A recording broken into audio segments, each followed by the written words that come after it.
Yes, very strange experience. Do you We're muted. We're good. Are you a musician too? No, I play the guitar amateurly. That's not a word, but yeah, I played the guitar since I was like a teenager. I'm fairly okay, but just for fun in my room, like that's the extent of it. Okay. All right. Yeah. Nice. Cool. What about you? Yeah, I play music, play guitar, I sing. I've been in Okay. a bunch of different bands and stuff like that over the course of the past few years. But yeah, part of actually how I got into podcasting and everything was through music production. So I learned how to do it through this online course. I just wanted to finally be able to do some of this stuff on my own. And then somebody asked me if I could produce a podcast, and that's kind of how this stuff came about. But yeah, so like I make my own music now, and it's fun. It's fun. The production quality is not that great, but it's getting better. Okay. Well, what affects the production quality? Is that like recording environment or? Definitely recording environment. I think I've got that side of things down pretty decently. It's just when it comes to actually like mixing the music together, that's where I'm still pretty fresh, like figuring out how. So like basically, honestly, we'll just roll into the episode if this works for you. But basically, like the way that people have put it to me that kind of makes the most sense is like you've got, you know how you got your EQ, it's like that band. Basically, you've got all the different sounds that are going through like the final stereo output, and you've got like frequencies competing for each other. So like figuring out how to get the bass at the right level with the other stuff. Oh my good Lord. Hold on 1 second. That is not cool. See, just so that if someone's listening to this now, the thing that was not cool was that my phone was not on mute, so my notifications were going off. But then when I went to turn it on to mute, I accidentally pressed play on my music, so that was not my ringtone playing. That was just whatever I was last listening to. So apologies. You're getting a look inside the podcast studio right now. Yeah, definitely. Sorry, that's amateur hour. That's all right. Well, dude, actually, I think that's a pretty good segue because that kind of leads into some of the stuff that I wanted to ask you about. So cool. Just giving everybody an introduction, Rob, you've got a podcast called Inside the Podcaster Studio, and you and I met on Mark's Clubhouse room. But if you could give everybody a quick rundown of who you are, what that podcast is about, some of the other podcasts that you do, and then I want to pick your brain on some of the stuff that you've learned so far from doing that show. Okay. All right, cool. So very brief overview is by day, I am an app developer. I've been doing freelance app development since 2012. I always give the year because then if somebody listens to this in 5 years' time, it's like, oh, he's been doing it for a really long time because hopefully I'm still doing it then. And then so from that, I kind of, during COVID, like when we were all in lockdown, I've been thinking about starting for a podcast for a really long time. And I knew I wanted to do one about app development, and I knew there wasn't one because I could not find it, or at least I could not find it. So I was pretty certain there wasn't one.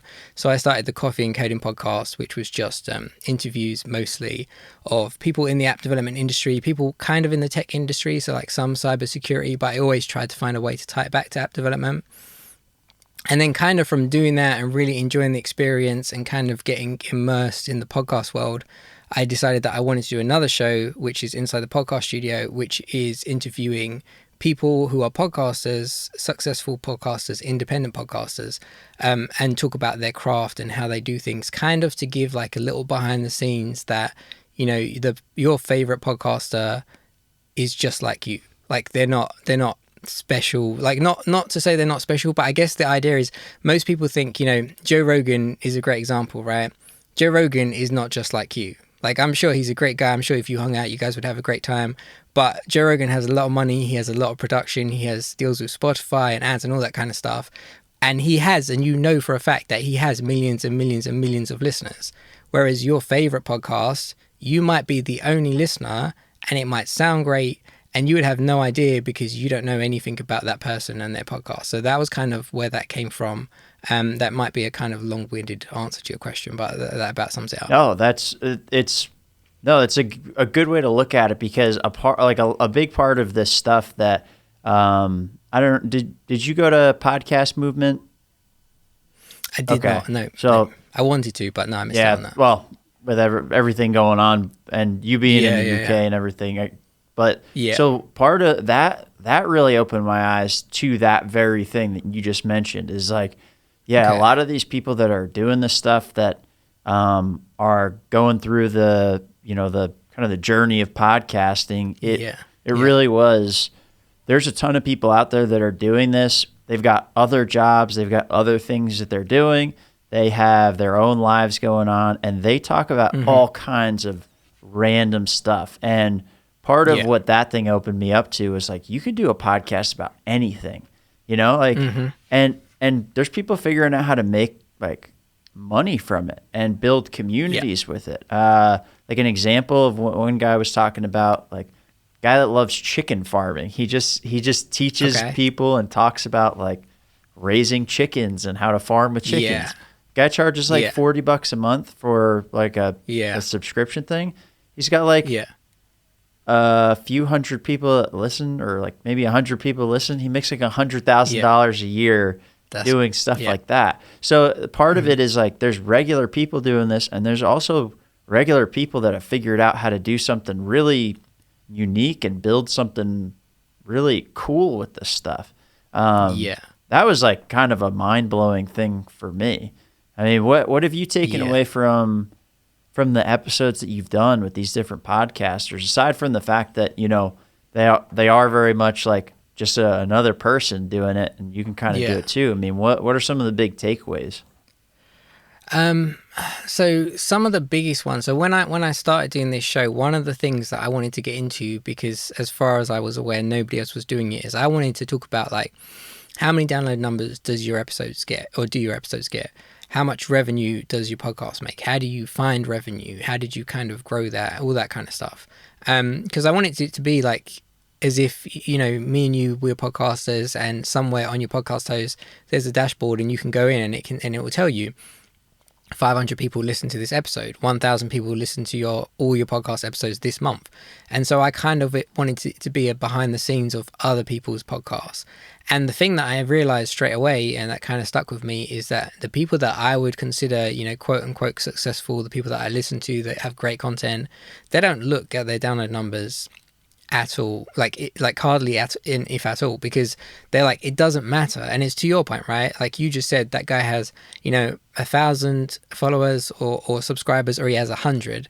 But if you're charging $40 a month for your chicken farming thing, and you have 100 downloads a month, and that's all you get, and every single one of those person wants to give you $40, then that it doesn't matter that you only have 100 downloads. So I think the biggest takeaway for me was definitely the download thing. And then I think the second biggest thing, and which I really liked, and which is kind of how I wanted to approach the show, and was kind of validated through the guests that I had on, was that there is no rules, like you said, when it comes to podcasting.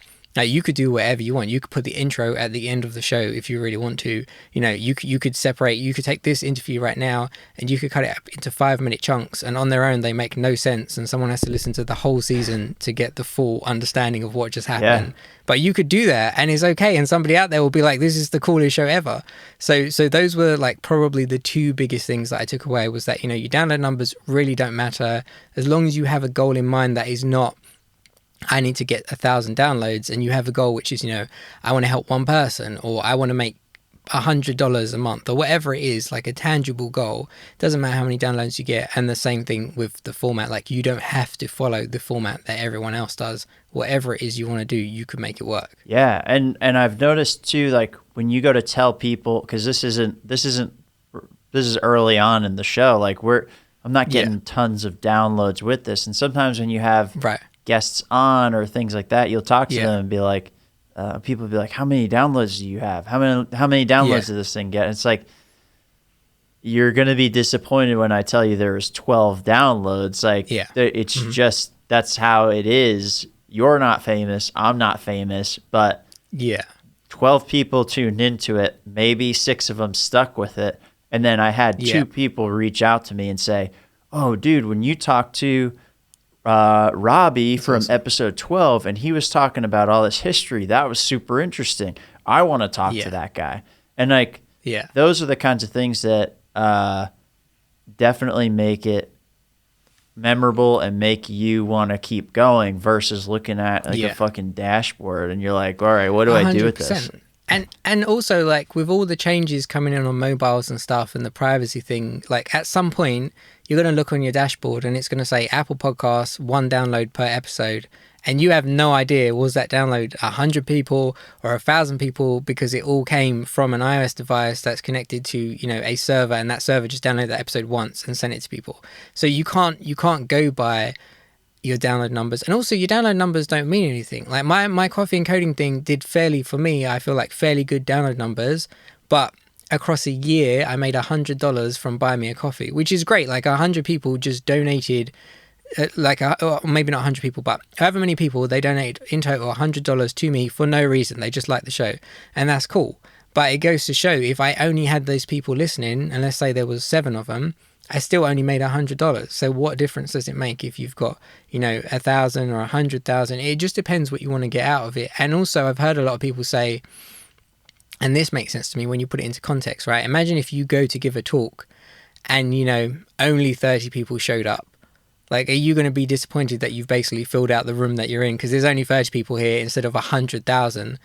And the answer is no. And if all of those people really enjoyed your talk and, you know, you're selling something or you just wanted to affect them and you did, then that's the game, right? So I feel like people definitely get too hung up in numbers, and I feel like it gets kind of promoted too much, which is another reason why I kind of wanted to dig into it. Just be like, just tell us the truth. Like, do you guys actually get, you know, 100,000 downloads an episode or not? And generally speaking, the case was not. The case was, I get just as many episode downloads as you, and I managed to turn it into a business. So yeah. So what are some of the ways that you've seen people turn it into a business? Yeah, so I think that's a great question. Generally speaking, the main things have always been products, right?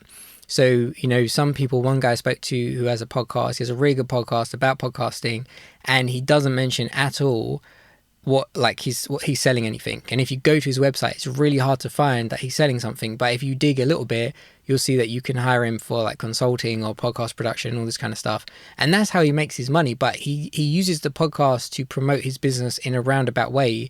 But you really have to be interested in finding out more about this guy to find out that he has that business. And I think a lot of people have, you know, services. One person who was just the season finale of season 1, she has something called the Weekend Podcaster, I think, which is a weekend boot camp. Essentially, you go with a podcast idea, and across the weekend, you know, they help you edit and produce your first episode and all that kind of stuff. Oh, nice. And that's like a little side hustle from that.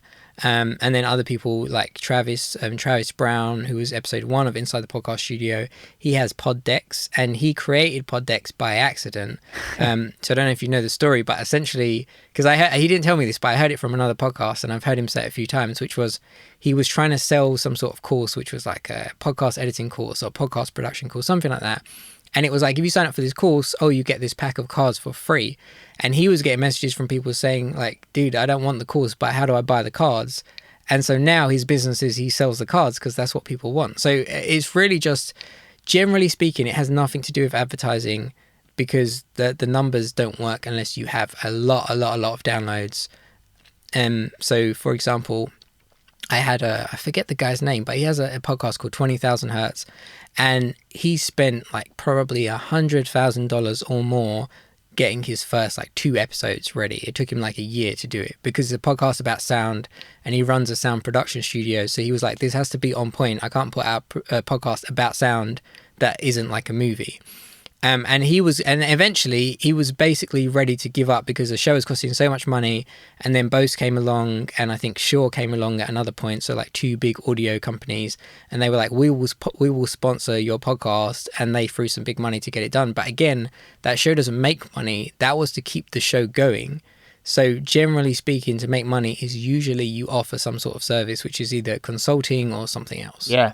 Well, and it's funny the way you mentioned that pod decks came about, because I didn't know that, but it really does seem like a lot of these things are just go do something and see what it evolves into, you know? Yeah.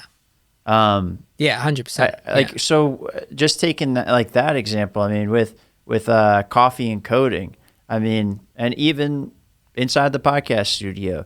Like, so let's start with Coffee and Coding, because that was the first one you started out with. And I know it was, you were looking for a podcast, couldn't find one, so you ended up just making one. But like, what did that one start out as, and what was the goal, and then what did it kind of evolve into? Yeah, okay. So to give you context, right? So I started app development because I wanted to learn how to build apps for myself. So I was like, my phone doesn't, this is like 2011, my phone doesn't do this thing I want it to do. Had a bit of a Google, I was already a bit techie, and I was like, all right, cool, I can get it to do this thing. I built an app, and I built the app for myself, and I released it, and people were like, oh, can I, like, they want to download it, can you add this feature, can you add this feature? And I built a bunch of apps after that before I started like professionally working for other people. Same thing, right? I want this thing, it doesn't exist, I can build it, and then I put it out there, maybe someone wants to listen. And Coffee and Coding was the same thing. I wanted to listen to a podcast where people talk to app developers or people in app development, but I didn't want to listen to something. So there's a bunch of podcasts that are super techy. Yeah. Like they're essentially just talking about code. And I was like, I don't want to listen to that. I want to listen to stories. I like stories, right? I like how I built this. I like that show. I don't, generally speaking, I don't care about any of the people or any of the products on that show. I like the story of, this is how I started Zumba.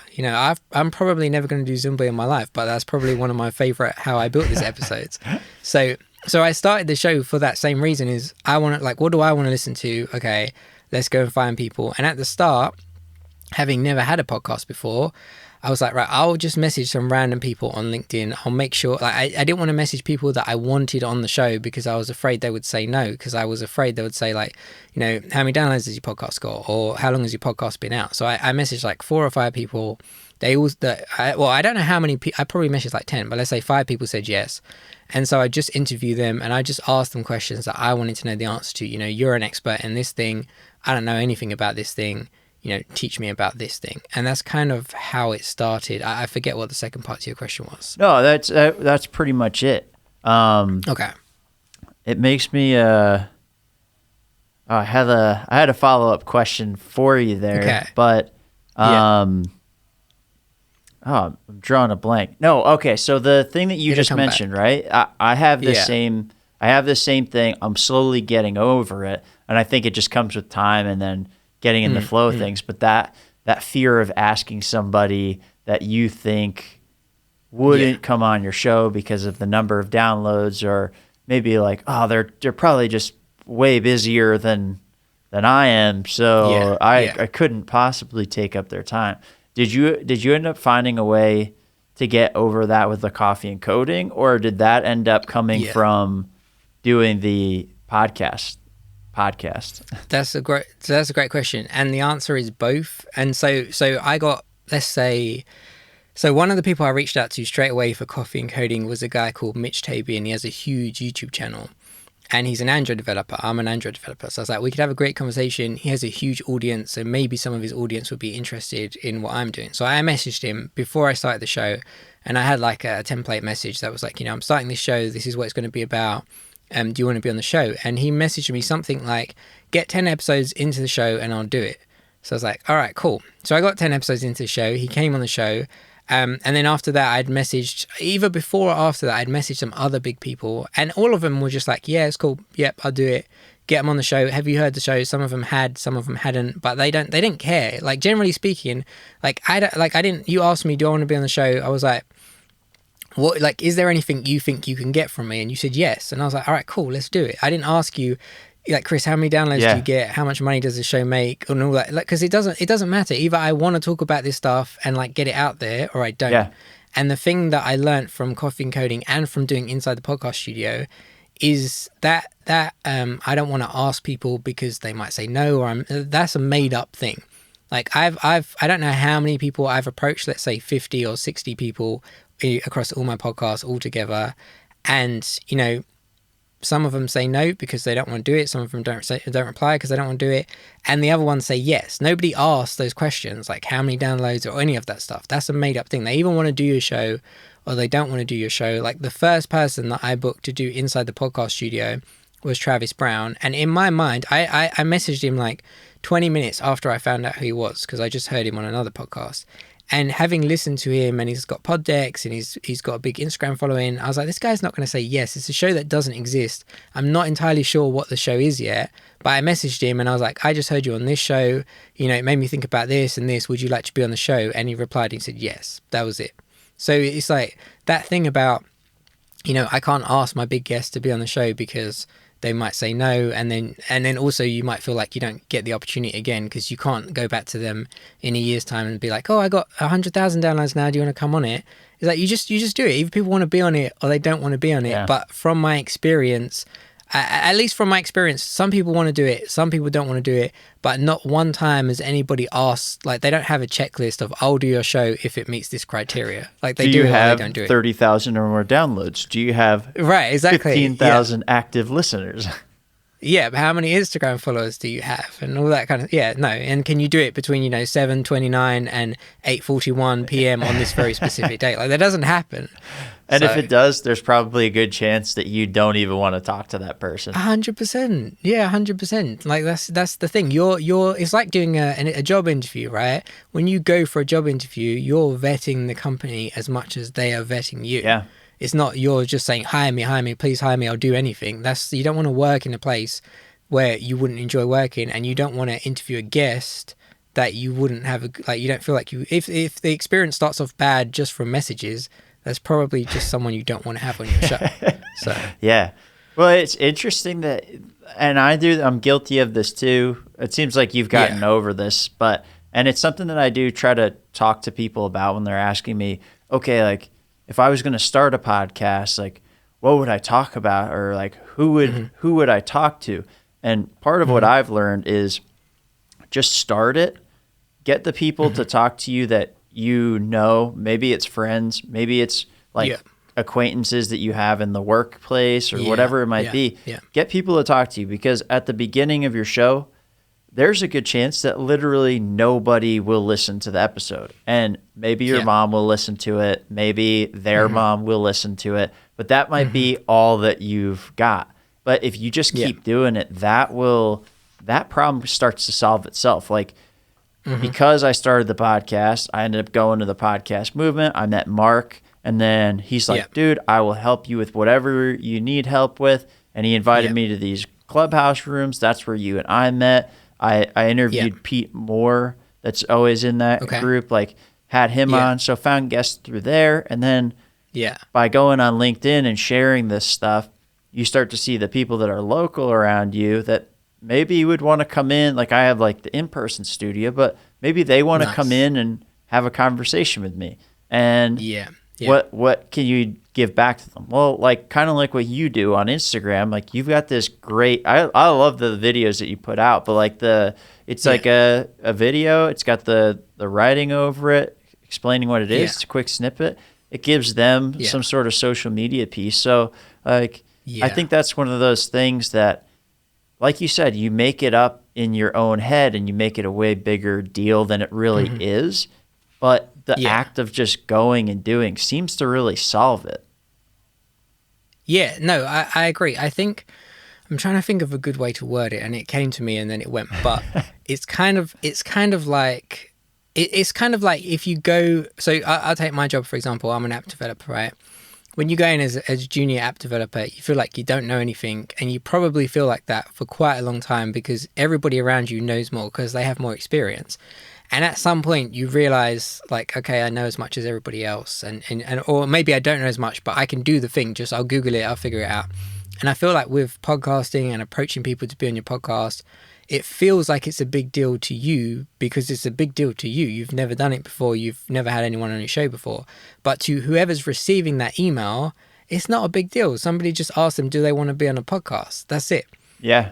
And I feel like one of the things that I definitely, and I don't know if this improved my success rate in terms of yeses, but I used to send like this whole, hey, I'm Rob, I do this, I have a podcast, Coffee and Coding, blah, blah, blah. And, it lists them out what the whole thing is. And now I just send a message. Sometimes it's LinkedIn, sometimes it's like Twitter, it's hardly ever email. I'm just like, hey, I saw your Twitter post about this. Do you want to be on my podcast? That's it. I don't explain what it is. Sometimes I give them the link. They can go and have a look if they want. But, you know, for me, the name kind of gives it away. They could check out my profile and see what I do, and they'll be like, okay, they understand. But I feel like when you try and sell it to somebody, it feels like you're trying to sell it. It's like when you go and buy something, right? You don't want the guy to come up and try and sell you the thing. You want to pick the thing that you want, and then, like, let's do a deal. Yeah. And when they start selling you too hard, you don't want to do it. And I feel like this is the same thing. Like, why are you trying to convince me to come in your podcast so bad? Because then it also, I heard a thing on an interview that I did recently, in which they were saying you don't want to put the guest higher than you. And I think that's one of the ways out of the bat to do it, is to like try and sell them to be on the show. That's a great way of putting it. Yeah, because if you see them as the same level as you, the question is, do you want to be on the show? Not, here's all the things that's great about the show, here's what the show's about, here's how many, all that. It's not. It's just, do you want to be on the show? And they say yes, or they say I'm too busy, or they're not interested. So I feel like when you look at it like that, it makes it much easier to approach people to be on the show. 100%. Yeah, no, you raise a great point, and that's a great way of putting it. Of you know, like inferiority to your guest, and it reminds me of kind of like a pivotal moment I had in sales at my last job. Of when you reach out to somebody, I used to send these long, elaborate emails. Would you like to take a look at this software? Blah, blah, blah. And then I realized if I send an email that is, hey, I'm Chris, I want to talk to you about X. You got 5 minutes? Yep. You're going to get probably the same open rate, the same response rate, but the chances of people actually saying like, yeah, I'll take 5 minutes is way higher because you're just asking a basic question. You don't like, oh, I'm so inferior. Would you please come on my show? Yeah, and also it's a time thing, right? Like I get so many emails every day about, you know, I'm a freelance developer, so I get loads of emails, you know, we got this gig, and the ones that get opened are the ones where I can see from just the preview what this thing's going to be about, as opposed to the email which is like, hey Rob, I saw your profile on LinkedIn, it looks great, and then, you know, you can't see the rest. And I'm like, well, for one, I know you didn't read my profile on LinkedIn because the title of this says, you know, PHP developer, and I don't know PHP. But also, it's like, I just want the one where in the header it says Android, you know, it's fully remote, this is the day rate, and then I can make the decision right now, do I want to read that email or not? As opposed to, you know, I have to read all of this thing to figure out, because then I just will be like, I don't want to do it. It's the same as everything else. Like I didn't plan on reading a book today. Yeah, exactly.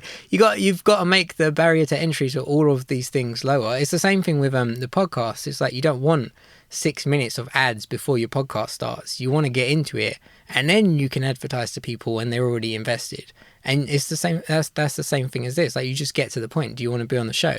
You know, and then after that, you could just have, you know, hey, so and so, I heard you on whatever, because I feel like it's always good to tell them why you're emailing them, as opposed to just, you know, I picked your name out of a hat because I think you have a lot of followers and you could help promote my podcast. And then, you know, the next line that you can say, you know, do you want to be on my podcast? And then after that, then you can say the podcast is about this, or whatever. And by that time, they're either reading the email or they're not. Like you just make it easy for people. But definitely don't be, a lot of people are afraid to do it, myself included. But yeah, there's one of those things, you just got to do it, and then you figure out it's really not that scary after. Yeah. I mean, was that kind of cool when people would just start getting back to you about the inside the podcast studio and just be like, yeah, oh shit, I didn't think these people would get back to me. All right, cool. Yeah, no, 100%. Like, so the guest who was my season finale, so Alison Hare, she has 2 podcasts, Culture Changers, which is like 90 plus episodes, I think, as we're recording this. And then the other one, which is called The Podcaster's Journey. And The Podcaster's Journey was the show that I started listening to, because before I started my show, I was Googling to make sure that the show that I want to make doesn't exist. Because if it exists, I just want to listen. I want to make it because I want to listen to it. If someone else is doing it, cool, I'll listen to that. And I couldn't find it, but I found this one and I thought it was really good. And I was like, I want this. This is the woman that I want to be the season finale of my thing. But I didn't ask her until after I'd probably recorded like 10 episodes. And they weren't out, right? So it wasn't like a perception thing. Like they weren't out. It was my deal. Because I was like, well, she might say no, but at the end I sent her the same message that I would have sent her day 1, but I sent it on like day 61, thinking, you know, she's going to say yes. And then she came back and she was like, yeah, sure, I'd love to do it. Like, what's the link? That was it. She didn't ask any questions about, you know, what's it going to do for me, or it was just one of those things. So yeah, I feel like, I think I'm over it. Yeah, I'm pretty certain I'm over it, mostly because now, at least for Coffee and Coding season 2, which I'm kind of recording for now, I've got what I would call some big guests, and that for me was just a Twitter message. Like, sometimes it's not even a Twitter message, it's literally just I reply to one of their tweets, hey, do you want to be on my podcast? And they say yes. So, and I don't think that's because I have a name or they think it's special. It's just I'm just asking in a way that you would ask a normal person, as opposed to, you know, hey, big, like, you know, YouTube superhero, do you want to be on my podcast? So I don't do that. So. Yeah, because it does often come across like, hey, can you be on here so you can help me? And it's like, yeah, the fuck are we gonna talk about if this is where we're at right now? What are we possibly gonna talk about? 100%. Yeah. What am I just gonna say? How great you are, and here's my name for your episode banner, and we'll go from there. And also imagine being that, like, imagine I come on your show and you spend the first 5 minutes telling me like how great I am, and I would appreciate it, but I would also be thinking the people that are listening to this show don't care and they don't want to listen to this. So straight away I'm like, what is it that you're expecting your audience to get from this show if the whole show is just you saying how great I am, so that I then post it on my social media and hope for you to get more followers, but the people will listen and not want to listen because it's not a good episode. So I forgot to tell you, that's actually this segment of the show. Is the next 5 minutes are going to be just me talking about how great you are, and then after that, we talk about how you can cut that and put that on your social media and increase my followers. Brilliant. So, all right, I'm ready. Go for it. Well, dude, so I had a question. Like, how do you look at do you see any like parallels between the way you look at coding and the way you look at podcasting? That's a good question. Probably. I feel like coding kind of changes your brain to just look at things very logically and very like systematically. How do I break this into pieces that fit? So probably yes. Like when I approach podcasts now, so previously when I was doing Coffee and Coding, and, you know, I'm new at podcasting. I knew the editing stuff because I'd done, when I was younger, I used to like remix music for fun. So I kind of got how it worked, right? So I was like, that's fine. I didn't know anything about, you know, you need hosting and how analytics work, and, you know, why is my podcast not showing up on Spotify, all that kind of stuff. But I knew the editing bit. I knew what I wanted to talk about. But I think the thing that I was doing wrong was I was like week to week editing and trying to release episodes, and there would be points where it's like I recorded an episode last Monday, it has to come out next Wednesday, but I'm not editing it until Tuesday night. And then it would get to, well, I'm not editing it until until Wednesday day, so my podcast always come out at like 4 p.m. because that was the day that I did it. And then when I started doing it inside the podcast studio, I was like, no, I'm gonna have like a few weeks recorded up front straight away, because then that way you don't have this rush. I don't have to make up a solo episode about something that, you know, I have nothing to put out, so I'm just going to talk about this. So that definitely, that kind of thinking ahead kind of played into that. And I think, I guess apart from that, maybe, but not really. I think the biggest thing that helps doing the coding stuff is I know probably about more technologies than non-podcasters. So for example, my website is hosted for free, so I don't have that overhead cost. I built the website myself and it hosts for free like forever, so that's cool. Nice. I host the RSS feed myself, so when I switch hosts, as far as Apple and Spotify and stuff, no, nothing happened. Like, it's still the same feed, so that definitely played into it. But how I approach stuff, not really. I think I just approach it, you know, very systematically. Like, I record the interview, I edit all the ums and ahs and big gaps and stuff out, and then I normally go and listen to it, because I always listen to podcasts, right? If I'm in the gym, if I go for a walk, so I just export that raw conversation with all the crap basically edited out. I listen to it and I make notes like, oh, this bit can go, you know, this bit's okay, but like trim it up because it's too long. Then I go back and do that. And then usually the day before the episode comes out is when I record like the intro and the outro, and there's usually a section somewhere in it that's like you know, things that happen this week or something that I want to promote or something like that. Sure. But yeah okay, yeah, I've kind of figured out somewhat of a flow. I'm still in that space of figuring out that whole process, because right now, going to the podcast movement, one of the things that this guy recommended, he's more on the advertising side and working with these shows, big into the analytics and all that kind of stuff, and when you should start advertising. But he actually had a really good piece of advice. He was like, I recommend not starting or launching your podcast until you have at least 6 episodes banked up. And that was kind of like the goal that I hit. So I wanted to get to 6 episodes, record it as quickly as possible, and edit it. And I film them, so I have to go back and cut back and forth and stuff. But that was a huge help. And now at this point, just for the pace of it, I'm almost I'm basically almost a month ahead, and I'm trying to cut that time down now and get it even closer to the real time.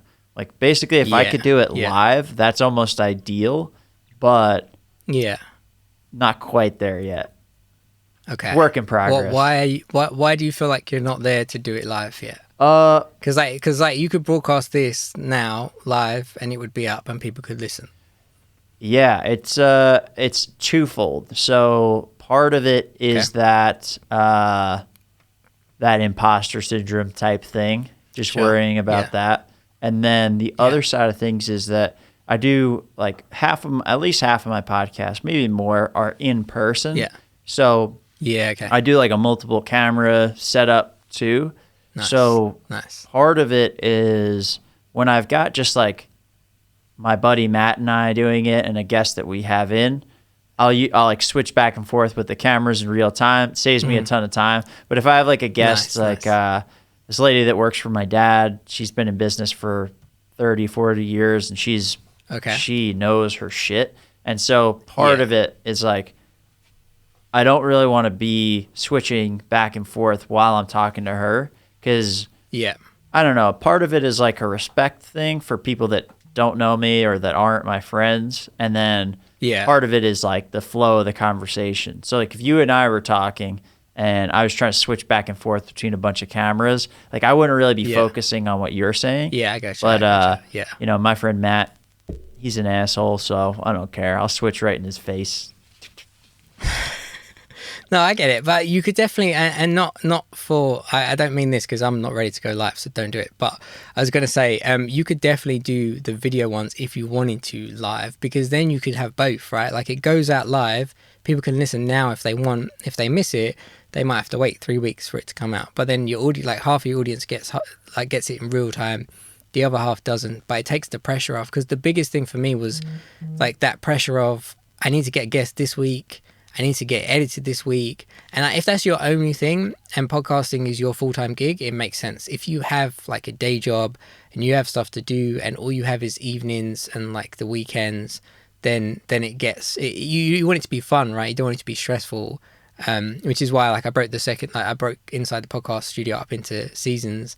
And at some point I just stopped putting out Coffee and Coding, and I just called the 50 or 40 odd episodes that I put out season 1 and decided to do season 2, because then it takes the pressure off completely. Yeah. So if you wanted to go live, at least for some of it, you could definitely do it. That's a good idea. Yeah. Thanks, man. I appreciate it. I'll think about that, because it would be nice to be able to put some of this stuff up live, at least for the few people that want to hear this stuff in real time. And so what do you like about doing the seasons? I think so. For me, it takes pressure off, because when I started doing Coffee and Coding, I did 1 episode a week from, I think it was from March 2020 to probably January 2021, right? Every week I either had a guest, for the first 15, 20, I had a guest. And then after that, I think because of COVID and stuff, I didn't have guests. So, 1 week would be a guest, 1 week would be myself talking about something. But it's a lot of pressure to know that you have to do it every week. And it's a lot of time, right? The podcast, an hour-long podcast takes me probably, 2 or 3 or sometimes 4 hours to edit. And that's not, I don't have 4 hours in a go. So it's 1 hour on my lunch break maybe, and 2 hours in the evening, and then tomorrow morning I wake up at 6 and I edit it from 6 till 7. But then if you want to start doing other things, so not just the episode, then you have to record the intro and stuff, and I can only do that during the day. I can't wake up at 6 a.m. in the morning and go downstairs and record it because I'll wake people up. So, then you have a limited time to do that. And then what I did with Inside the Podcast Studio that you mentioned, I did video clips and stuff.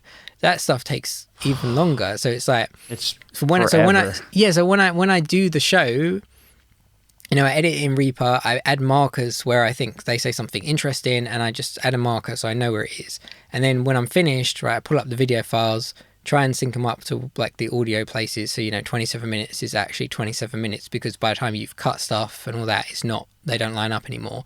And then I have to go through, cut the chunks out, like pick the clips that I want. All right, 10 of them, export 10 of them. Then I upload them to this service called Clipscribe, which does like the nice graphics for me, and it adds the subtitles and stuff, right? But then the thing that Clipscribe doesn't do, which is what I wanted, was at the end of the video, I want it to fade out and say, go and listen to the full podcast at, insidethepod.co. And it doesn't do that. So then I have to download all those episodes, put them back into my video editor just to add that fade thing. And that whole process, just for, say, 10 clips of like 30 seconds probably takes like 2 hours, right? So if you were going to do that for every episode once a week, you're now looking at, 6 hours a week just to do the podcast. Yep. And you have this pressure where what happens if I can't make it on time? So now if my release date's Wednesday, do I release on Thursday or do I skip a week?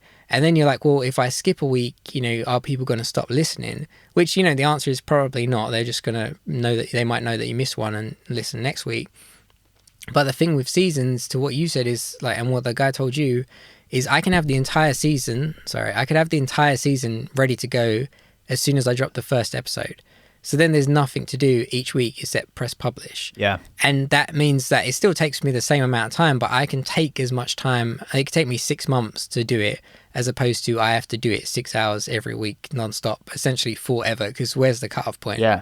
If you just keep doing that. So no, that's why I went with seasons. And it makes it much more comfortable. And as soon as, like, I think 2 weeks before I finished Inside the Podcast Studio, I got two like contracting gigs at the same time, right? So my time went from, I got enough time to do the intros and edit the videos and stuff each week, to I have no time.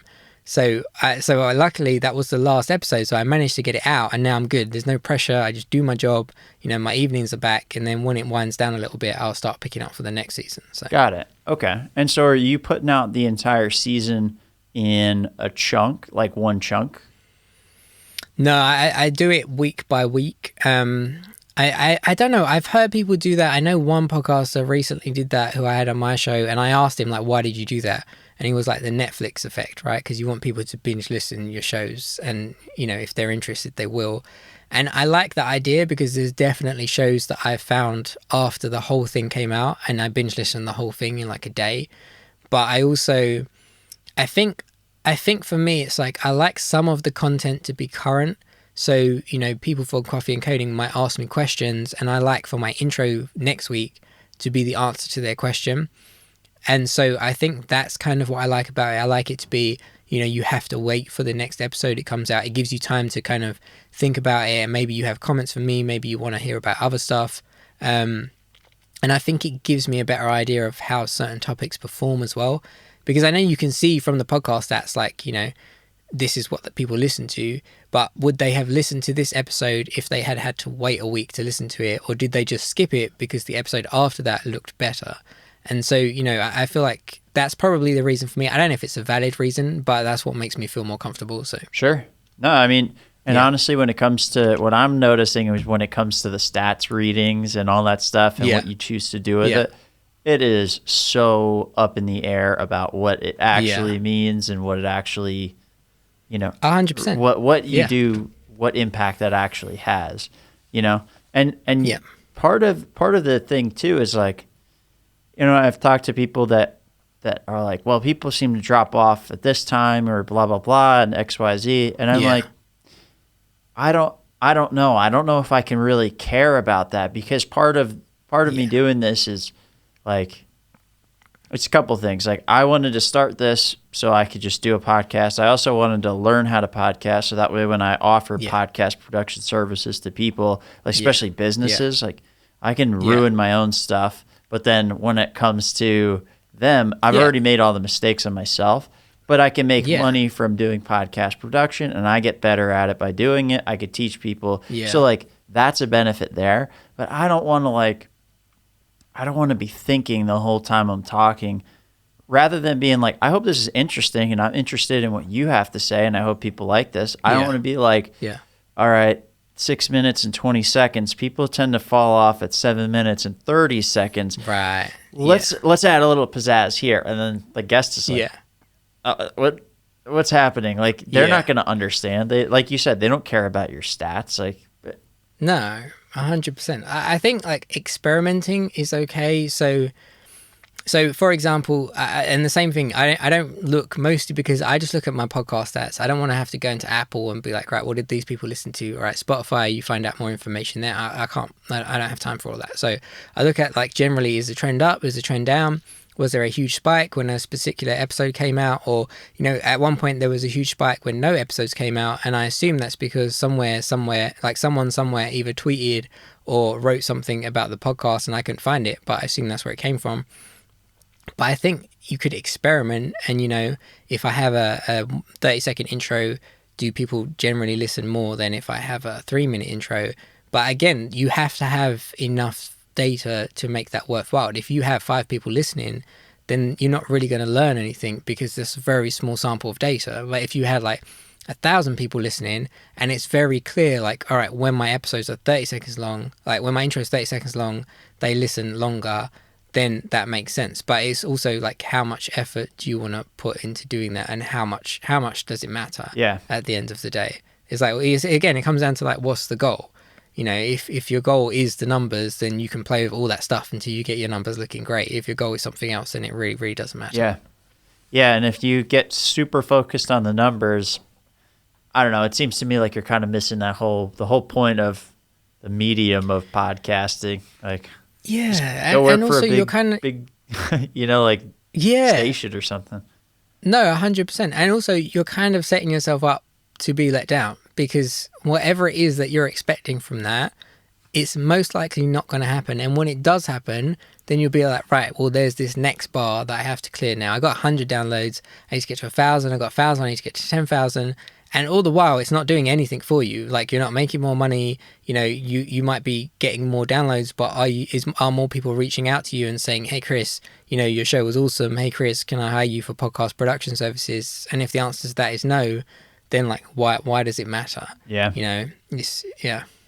you're trying to do it to be famous, this probably isn't the greatest medium for it. I think I would say the best, and I don't know this to be true, but in my mind, the best way to get famous at being a podcaster is by being a great podcaster and not by trying to be a famous podcaster. Because like, for sure, Joe Rogan didn't set out thinking, listen, in 8 years' time, Spotify, which didn't even exist probably when he started, is going to give me, $1 billion or whatever it is, and that's the goal.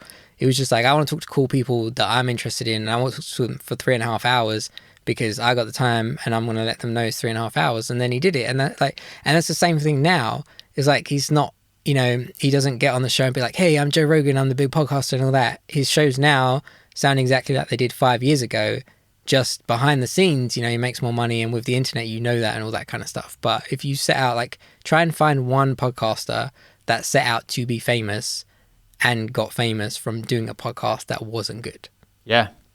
Or they have like some sort of, I don't know, minion base or something like that. Yeah, maybe. but I've also heard people talk about like even celebrities, right? Just because they're celebrities does not mean their fans want to listen to a podcast. No. So you could have, 1 million Twitter followers and put out a podcast and 100 people listen to it because their 1 million people want to follow you on Twitter. They don't want to listen to your podcast. Yeah. So, it doesn't translate. So they may be more interested to, what you have to say in 200 characters than over the course of 45 minutes or an hour. Yeah, they don't have 45 minutes. They're scrolling on a train somewhere and they're like, oh, this is what so-and-so said. All right, cool, I'm done. Yeah. That's it. So yeah.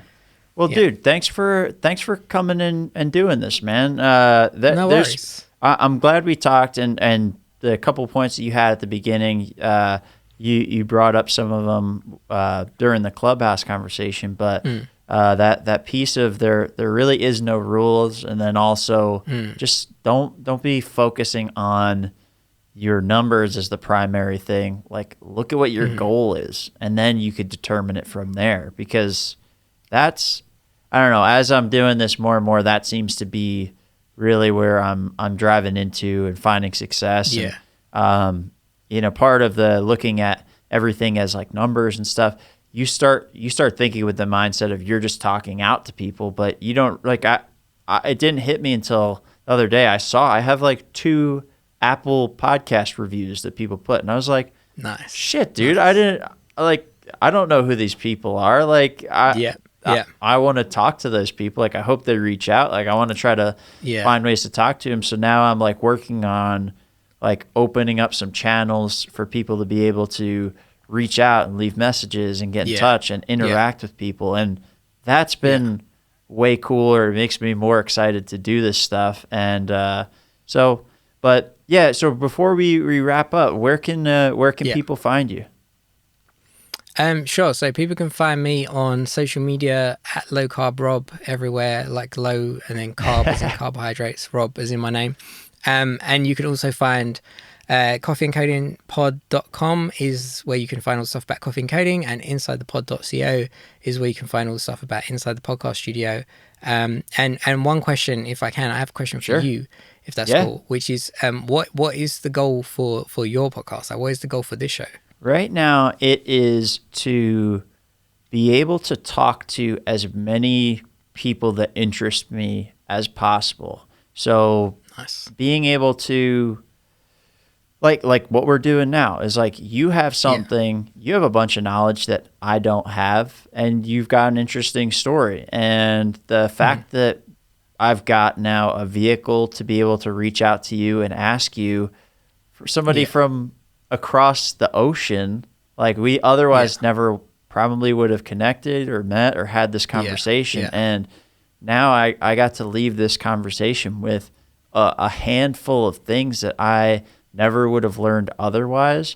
And maybe all the people that are listening, like, they get to see a little bit inside of the way that you think, and they can, learn from you, and they can even connect with you. And then from here too is like, after us doing this, like we know each other a lot better than when we started this conversation, and you just don't know where that'll go. We'll see each other on Clubhouse. We'll see each other on LinkedIn.